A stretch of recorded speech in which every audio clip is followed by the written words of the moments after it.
Hello and welcome to Daytime, your place for scary stories straight from the horror forums of Reddit. Make sure to like and subscribe for more horror tales of things that go bumping the night. On tonight's episode, a rare item collector wins a valuable antique at an auction that has ties to the spiritual world. So, no matter what you do, please don't finish the 3,000-piece chimeric challenge puzzle. I'm what's called a set collector. I find and restore sets of vintage auctionables and sell them as complete sets for high-end clients. I originally came out to Lewisburg to put a bid on a near-complete set of original The Phantom comics. The collection was about a dozen short, but none of the missing issues were that rare. It was a slam dunk. It might take some time to get them graded, but if I could find a serious buyer, that wouldn't be a problem. I won the bid and was ready to call it a day when they announced a surprise item. These are always good. A complete 1923 Chimeric Challenger. 3,000-piece puzzle. Holy shit. For those not in the know, the Chimeric Challenger is famously misprinted. They were discontinued because the cutting machine had some kind of malfunction. Some pieces were stuck together and had to be cut with scissors to be assembled. Others were just plain wood, completely missing the print. Some had entire segments missing from the box. It was a commercial failure, specifically because there were seemingly no complete sets. So to have a complete 3,000-piece Chimeric Challenger, their largest and final creation, that's big money. I got it for $2,600. I've seen incomplete sets go for about $8,000. So I could probably get past $15,000 if I could find the right collector. The only problem was that while the previous owner insisted that it was complete, there was no certificate. So I would have to put it together just to verify. Honestly, I was way more excited about the Chimeric Challenger than my Phantom set. It was good money, but this was unique, rare, an actual challenge to put together and put into the hands of the right person. I got back home. I was greeted by my wall of collectibles, amassed from years of digging through countless yard sales and storage units. My crowning achievement was a vintage Mickey Mouse pocket watch placed under a little glass dome, lit with a mild yellow RGB light. The thing wasn't that rare or expensive, but it was special to me. It was the exact watch my mom hadn't been able to afford me for my 6th birthday. It represented everything I'd grown into. Someone who found things. Someone with the confidence and means to get what I want. I pulled a half-nighter finding the missing Phantom issues. By 4 a.m., I'd found all but 2, and those were just standard issues from the 80s. A bit tricky to find a seller, but dirt cheap. I just had to find the right shop, and yet I could barely get any sleep. I was so excited to get started with the Chimeric Challenger. I put out my white cotton gloves, set my alarm for 8, and put a timer on my coffee maker. As soon as that bell rang, I'd shoot out of bed like a boxer ready for round 1. As I closed my eyes that night, a single thought itched to the back of my mind. I didn't have the slightest idea what was printed on the puzzle. After a few hours of twisting and turning, I was finally standing next to the box with a steaming cup of coffee ready to go. I put on my headset and gave my West Coast guy, Lenny, a call. He was usually up at night, chatting with some of his East Asian clients. He picked up on the first signal. What you got? "Got," he answered. "You know any puzzle people, Lenny?" I asked. "High-end." Are we talking Rachel Page stuff, collector shit, curios? "Curios?" "I sent you a picture." The Chimeric Challenger came in a plain wooden box with a simple company logo on the side. The logo, a sunflower print, had faded to a shade of gray, a far cry from the original azure blue. You Challenger? Challenger? He asked. How many missing? Many missing. Shut up. Shut up. No. No. "Yeah, and check this out." I sent him another picture. This time of the side of the box, where you could kind of tell the number 3,000 from the remaining print. Again, faded to a gray. And you're telling me you got a full set? 3,000 pieces? 3,000 pieces. You got it verified? You got it verified? Gonna put it together, I sighed. But yeah, it's a... You haven't checked it? You haven't checked it? Look, you can't throw around complete set before you get it verified. These things are notorious. These are notorious. I'm asking you to keep your beady weasel eyes open. I'll call you a dumbass for not verifying it if that's what you want. If that's what you want. serious. This is big league collector stuff. Minnesota. And if you get it verified, I'll shower you with roses. You with roses. Lenny hung up and I got to work. I took pictures of the box in every angle, noting the company address on the bottom right. Tomskog, Minnesota. Original print. I put on my cotton gloves and carefully opened the box. There were 30 identical plastic bags inside, each numbered to contain 100 pieces. Unfortunately, the seal was already broken. That probably set me back a couple of thousands. I photographed everything and opened the first bag. I went through all the pieces slowly and carefully. I double-checked them for bad prints and weak tabs. Putting it together would be the last thing I did. It took me roughly 4 hours to get to the 1,000 piece mark. So far, so good. I hadn't put the pieces together yet, but I saw some rough shades of blue, black, white skin, and a hammer. I got the impression that it was a portrait, possibly of a worker. Maybe a factory worker? I could see something rough and metallic, possibly a printing press. I saw some kind of denim texture. I spent all day checking the rest of the pieces, sending updates to Lenny along the way. The thing was pristine. Not a single wobbly tab or weak print. These pieces had probably never been properly assembled. By 9 p.m., I was completely done. Every piece checked, verified, and returned to their plastic bags. They were all perfect. Well, as perfect as a 100-year-old puzzle could be. Now I just had to put it together to make sure there were no misprints in context. There could be some kind of mix-up that I'd missed. By the end of the night, Lenny told me he had a potential buyer. They were only interested in a complete set, so I had to put it together to make sure. But if it was legit, we were looking at an $18,000 to $19,000 payout, plus commission fees. The next day, I ordered the final issues of The Phantom and got ready to put the puzzle together. I put on an audiobook, uploaded all my pictures from the previous day, and got to work.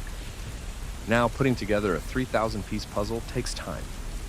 If I spent all day working on it, about 12 hours, it'd still take me several days to finish. Probably another day since I had to be careful about the pieces. So I cracked my knuckles, turned off all notifications, and zoned out. Around lunchtime, I'd put together a few edge pieces and a dozen pieces showing a hand holding a hammer. A dirty, labor-roughened hand with black nails and deep blue bruises around the knuckles. I took a short break. I covered the pieces with a cotton cloth and made myself a sandwich. The Phantom collection was basically complete.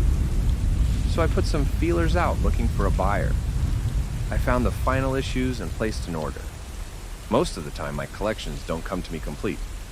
The Chimeric Challenger was a bit different that way. Usually I had to track down missing pieces or incomplete sets. That was part of the job. Having it served to me like this felt like cheating. As I got back to the puzzle, I got the sense that something was different. I removed the flowery cotton cover, taking in the smell of the old wood. I could have sworn I'd only put 12 pieces together for the arm. And yet, there were 13 connected pieces. Strange. When you solve puzzles, you start with the edges. That was my strategy too, but I couldn't keep myself from assembling whatever random pieces I found along the way. Mostly background pieces showing parts of shelves and metal flooring. Long after the sun had set, I tore myself away from the puzzle. I put the cotton cover back, chugged a Red Bull, and double-checked my socials. I had a lot of missed calls. Missed calls are often missed opportunities. I couldn't afford those, but this had to get done. I spent another few hours rifling through offers, tips, and various rumors. Apparently, there'd been some talk about the Chimeric Challenger. Maybe Lenny asking around stirred something up. I went through every post about it. The consensus was clear. There were no complete Chimeric Challenger sets. A few of them had managed to put together complete sets by combining boxes, but that only worked for the 100 and 500-piece sets. The 3,000-piece sets were all unique, one poster said. That's why they didn't spoil the picture on the box. It was a collector's item. I was just about to click on a link when I heard a sound. It sounded like a click, but it didn't come from my mouse. Instead, I looked over at the covered puzzle. I walked over to it, scratching my eyes. I just stood there, looking at the flowery print of the cotton cover. Had I really heard something, or was it just sleep deprivation? Even if I'd heard something, what made me think it came from the puzzle? But no. I wasn't that person anymore. I was confident. I got what I wanted. I removed the cover and counted the assembled pieces. Edges looked fine. No problem there. But the hand with the hammer? 14 pieces, not 13. I counted, recounted, and recounted again. Had it been 14 all along? I hadn't written 13 anywhere, and I was starting to doubt myself. Puzzles don't assemble themselves. I counted the pieces so many times that the image of that hand holding the hammer burned into my eyes. I wiped the sweat from my brow, reminding myself to put on clean cotton gloves the next day. "It's 14, I said out loud, putting it down on a post-it. "It is 14 pieces. Not 13, it was 14. I covered it back up. That night I slept like a rock. I dreamt about laborers, people with shovels, hammers, saws, and chisels.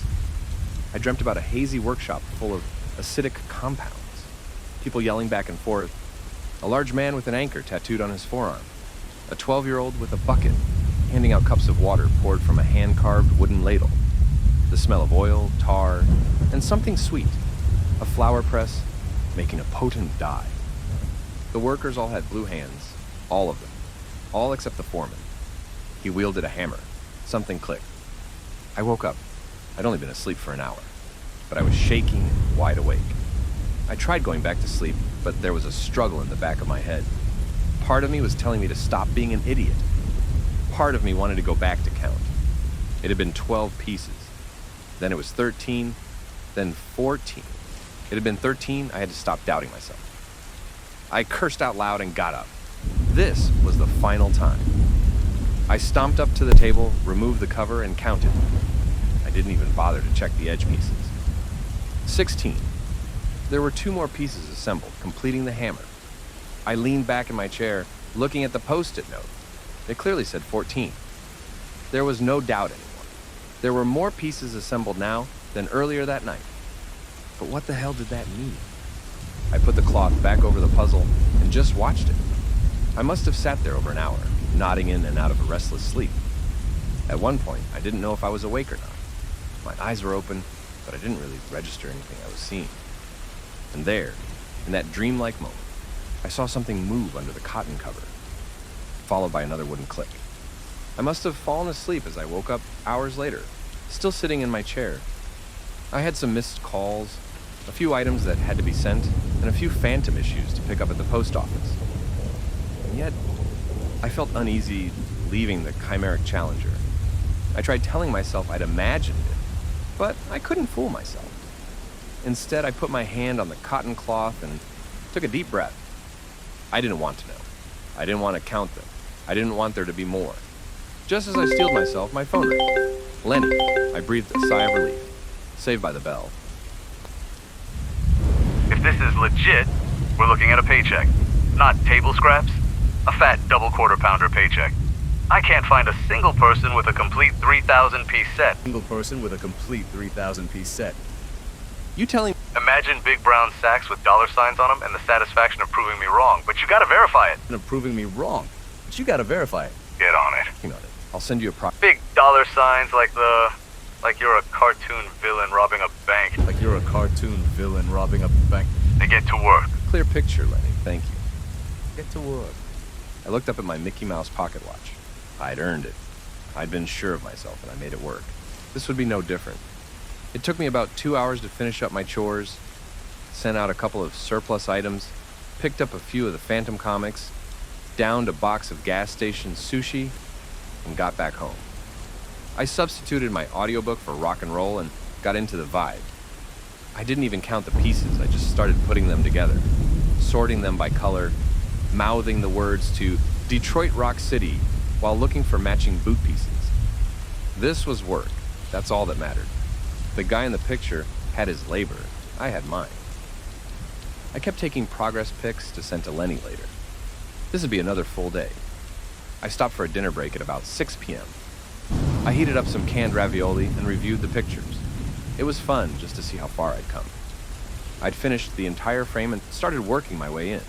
I'd gotten a large chunk of metal flooring in, connected to a large segment of background wall. At least 600 pieces all in all. Then I noticed something.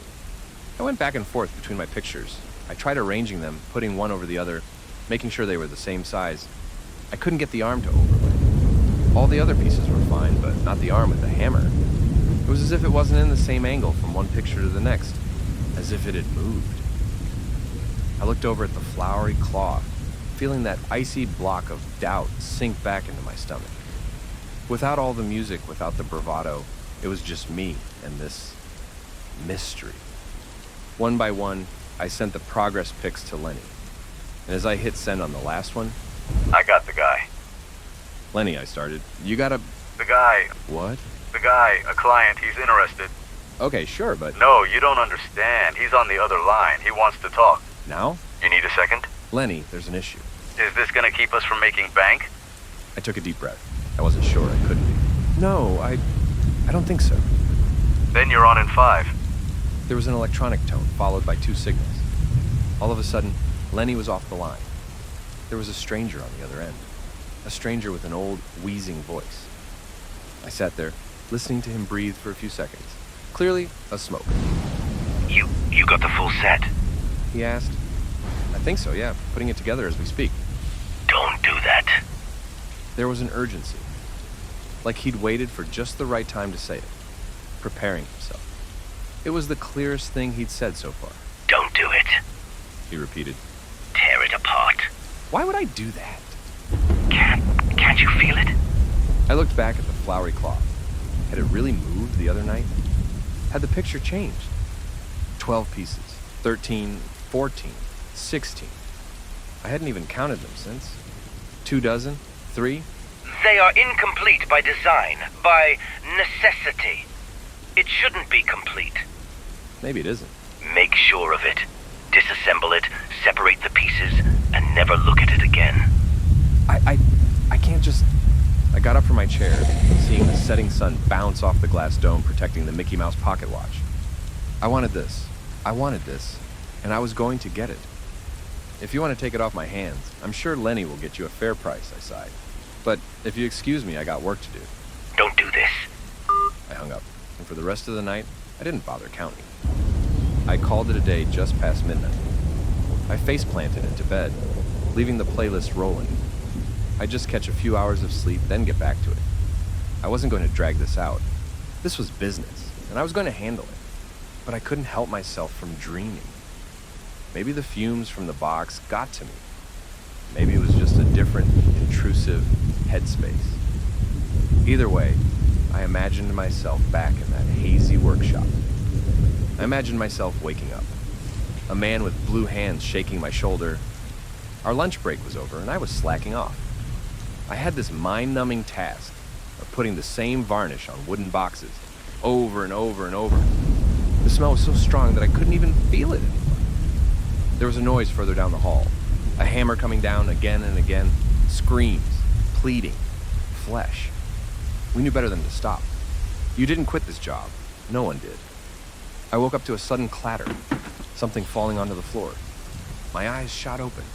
There were puzzle pieces scattered across the carpet. And a bloody hammer. Specks of blood covered the flowery cotton cover. The hammer just lay there on the floor, clear as day. A few puzzle pieces had fallen off the table. I picked up the hammer, feeling the weight of it in my hand. A sticky handle covered in loose strands of hair. I pulled the cotton cover aside. The chimeric challenger was almost complete. The puzzle revealed a man in denim overalls, covered in cuts, bruises, and scars. The only thing missing was his head, that hadn't been put together yet. He didn't have a hammer in his hand anymore. He did, however, have colored hands. But they weren't blue like the workers I'd dreamt of. They were blood red. I'd forgotten to turn notifications back on. I had hundreds. Row after row of texts from the same number, over and over. All of them telling me to please destroy the puzzle. Burn it. Throw it away. Tear the pieces apart and just walk away. Missed calls. Offers to pay me to get rid of it. Calls from Lenny. Calls from unknown numbers. Pleading, desperate messages. The last message was sent just minutes before I woke up, asking me to please save his life. For his children's sake. For his grandchildren. And finally, an email from Lenny. No wonder he wants it that bad, Lenny wrote. He's a Tomskog native. His dad probably helped make the thing. My pulse raced. I held the bloody hammer in my hand. This was real. This wasn't a trick of the mind. There were only about 40 pieces left to assemble. No one quits the job. Enough. I picked it all up and showed it into the box, abandoning all care and common sense.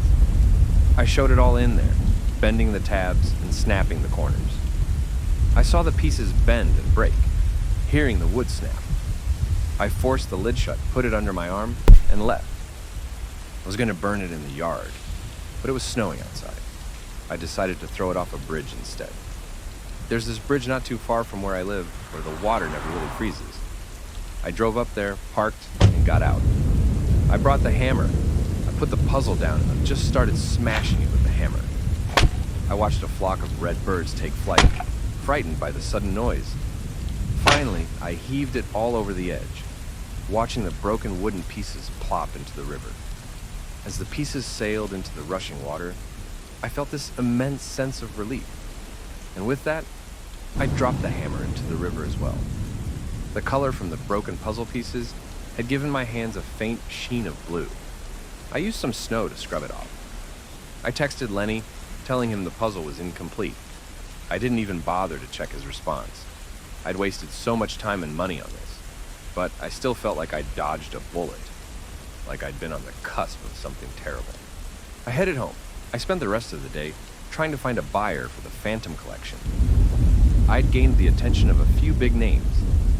Apparently, the rumor of me having a chimeric challenger had also gotten out.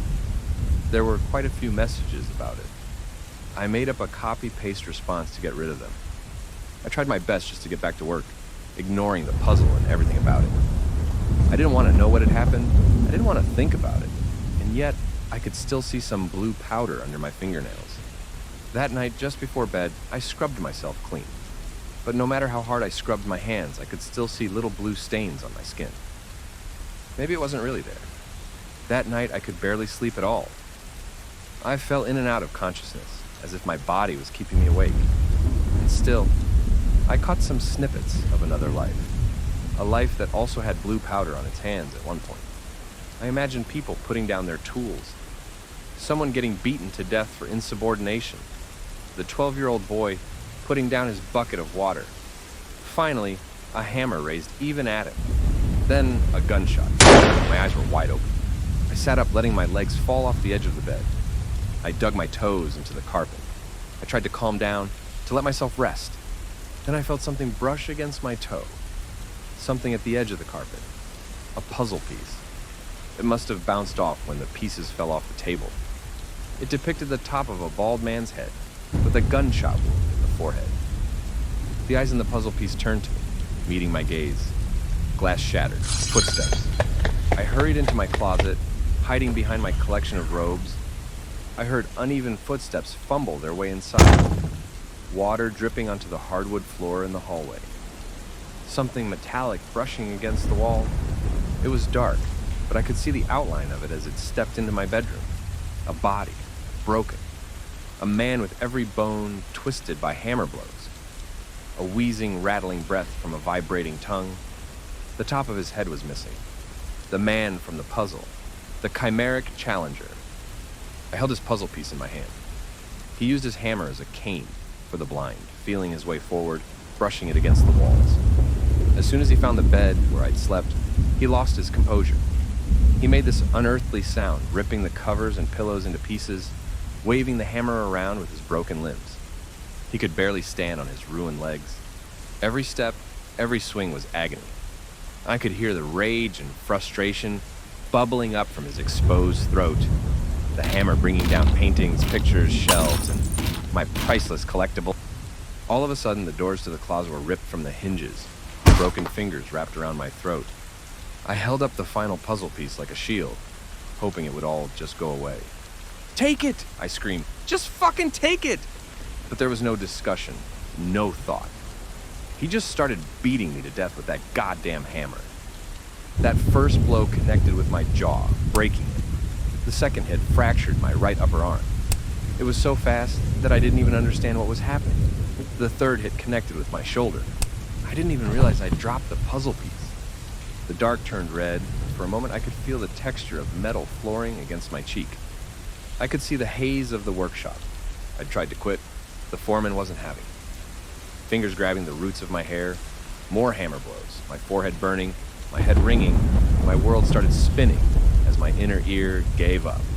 Another blow, another. I tried pleading for help, but I couldn't form words through my broken jaw.